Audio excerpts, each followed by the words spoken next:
we are going to fix a Chinese diesel heater. Isaac's going to fix the Chinese diesel heater. I'm going to talk him through it. We're going to be ably assisted by the dog, who probably won't actually get involved, but as soon as something goes wrong, you can guarantee she'll be there. Look, the diesel heater itself, sat there. This heater, for context, is one of two that I've got of this type, these Chinese diesel heaters. I've actually got a third. The third one is currently in use. We've just turned it off just to get rid of the slight background hum from it. The third one that I've got is actually one it's all built into a case, so it's got the integral fuel tank and everything in it, but the heater in it is exactly the same as these ones. The only thing that seems to vary between them is the colour of some of the plastic, the colour of some of the electrical connectors, and that's about it really. Otherwise they're all the same. The only reason I've actually got multiples is because I didn't used to think that they could be fixed. I know different now, because when I got the second one of these, I thought, well, what the hell, why not just take the first one apart and see what was wrong with it? So I did, and I gave it a quick clean out, and then I tried it and it worked perfectly fine. One thing I would suggest, and what I'm actually going to be doing here, is that when one of these goes wrong, you fix it, but as soon as it goes wrong, you swap in a good one, so you can be using that for a while. Then you fix the one that just went wrong at your leisure, and when number two goes wrong, you swap in a good one again. So you just keep rotating them over and over. Let's get on with taking this apart so you can see how all of the various bits go. Isaac's going to put on his very fetching orange gloves. It's on its side at the moment. We can see at the bottom we've got the air intake, we've got the exhaust, and that little pipe just in there, that's the fuel inlet. That's the way the fuel gets into it. And then this reaches out and just connects up to all of the control systems and everything, and the power supply. Our first step is going to be to take the case off. These things, they don't have any screws. So all we do to get the case off, you go to this end and unscrew that piece. So that's a combination of a vent grill cover and the bit that holds the case on. Now we can tip it upright and grab hold of the end of the plastic, lift it up and out. Ping that cable out of there because it's only pushed in, just lift it straight up. That slides out, and then you just grab hold of the whole unit and lift it out. That's it. Case can go off to one side, just having checked that there's no fuel leaked into it or anything. I have had it a couple of times where the exhaust there has actually dribbled a little bit of fuel where it's not fully burnt what was on the inside. Quick orientation, now we've got the plastic cover off. So power and control connector goes here into a little control box here. There's a fan at this end, electric fan, and in there is an electric motor that spins it. The control unit has got 3 connectors attached to it. So we've got the connector here, which comes out to that, and underneath that cap is the glow plug. You can see the fuel line comes in here, round the corner, down through that hole, and it ends up going into where the glow plug is. Connector there, which supplies the motor for the fan, and we've got this connector, which comes over here to a sensor. Our next step then is just to pull those plugs out of that control unit. on there and 2 this side.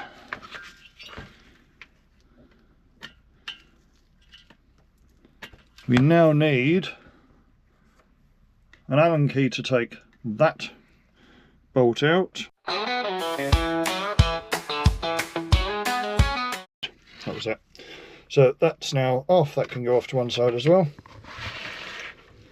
Now we can put it up on its end, so this end down.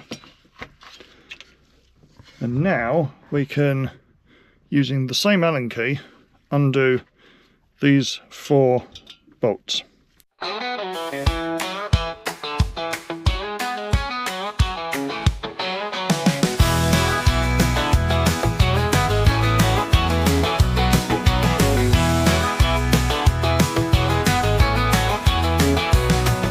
Cool.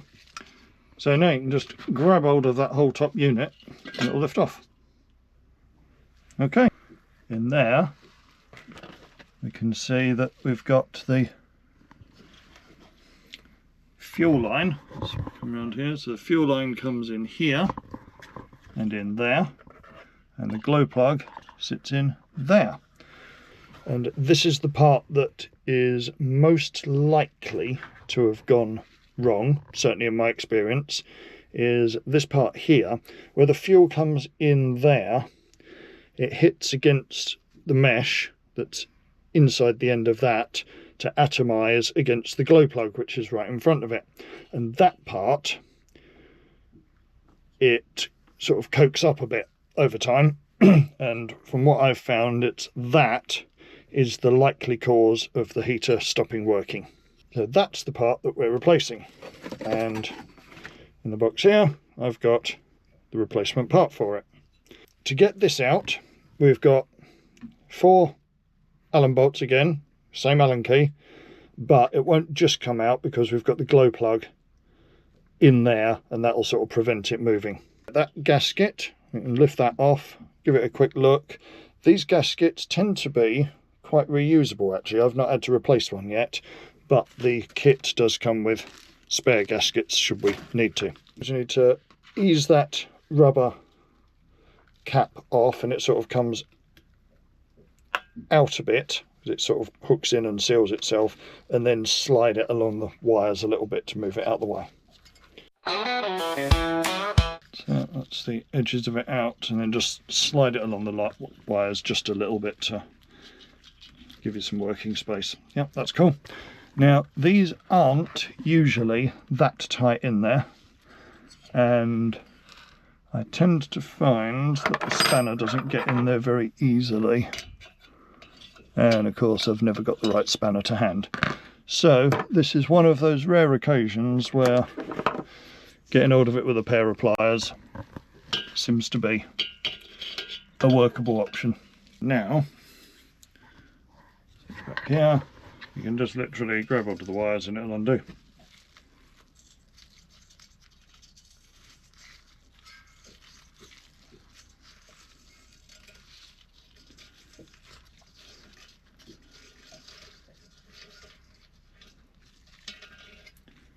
That's it. Okay, and then I would grab a bit of that tissue. There's some tissue out over there. And give it a quick wipe off. You can see there's a little bit of dirty fuel on it, but otherwise it's in perfectly good nick. So now we can undo the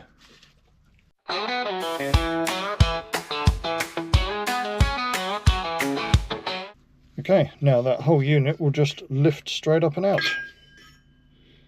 There we go. Cool. Bob that down to one side as well. So that one's out. Look down inside the chamber, there's a tiny bit of soot in the bottom. You could maybe just onto these bits of tissue. There we go. Got a little bits of dirt in there, but otherwise that is nigh on spotless. So there's another gasket there you can just carefully lift out. So that one also looks perfectly fine, so we'll reuse that one as well. So that loose stuff just tip it out onto the tissue.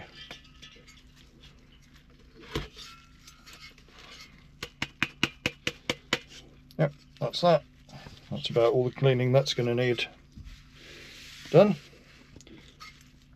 Okay. Okay, so we've got it all apart. We've got the old burn chamber here, and we've got the new one there ready to go. This burn chamber actually doesn't look like there's anything wrong with it, but if down that dark hole there, that's where it'll be coked up with the mesh and everything, so that's the reason we're replacing it. You can, I believe, with some of these replace that mesh. You can get sets of replacement mesh for a few quid, but that whole replacement part, that whole replacement burn chamber, was about £7.50 on eBay. So up to you really whether you fiddle about trying to replace a mesh down a tight hole or just get a replacement unit. So I've gone replacement unit, so I'll shove that one out of the way. Gasket first, drops in. These ones, if they look alright, then they carry on going back in again. Then we can put the burn chamber in.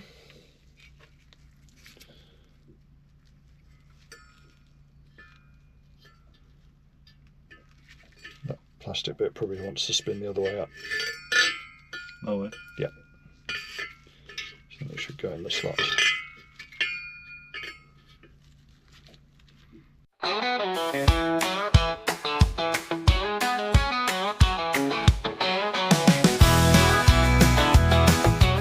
Next is the other gasket. So there will be a specific way around for it. Yep.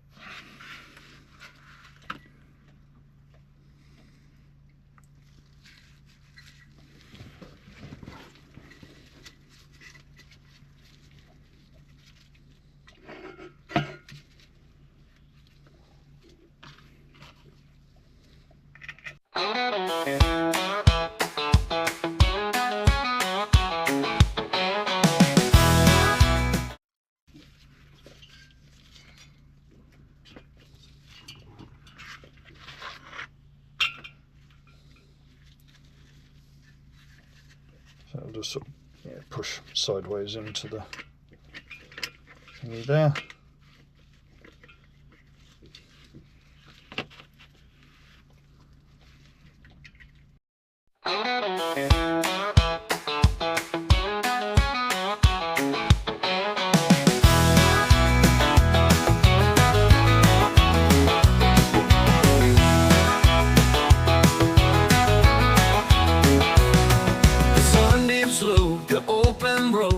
That's the glow plug connector going back on that side.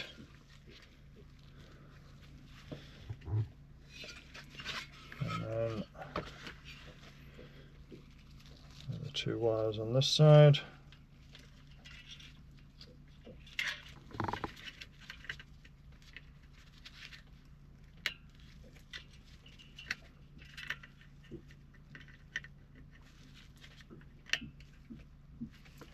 That's the whole of the actual working part sorted.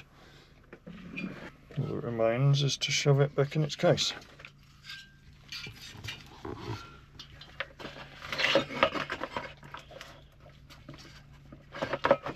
That drops in. Make sure the wire on this side is tucked in, and the wire on that side, you've got that little rubber grommet to line up. And then, cool. Then the lid can go on.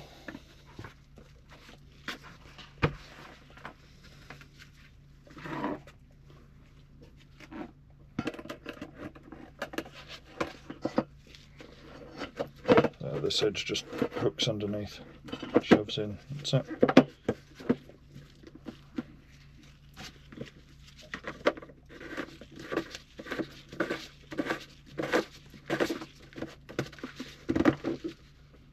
Okay, that is that heater now ready to go back into use.